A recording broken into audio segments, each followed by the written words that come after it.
இப்ப களமே சொல்லுது, ரெண்டே ரெண்டு பேருக்கு நடுவுல தான் போட்டியே. ஒண்ணு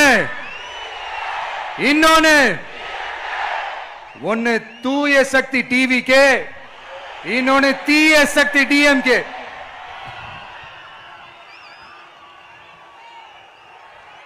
இப்ப நம்ம இந்த எலெக்ஷன் விஷயத்துக்கு வருவோம். விஜய் என்னப்பா இவரை மட்டும் தான் எதிர்க்கிறாரு, இவங்களை எதிர்க்க மாட்டேன்றாரு, அவங்கள பத்தி எதுவுமே சொல்ல மாட்டேங்கிறாரு. இல்ல நான் கேட்கிறேன், இது யாருக்கான எலெக்ஷன்? தமிழ்நாடு சட்டசபைக்கான ஒரு தேர்தல். இப்ப இங்க யார் ஆட்சியில் இருக்கிறா? யாரு பொய்யா வாக்குறுதிகளை கொடுத்த மக்களை ஏமாத்துறது?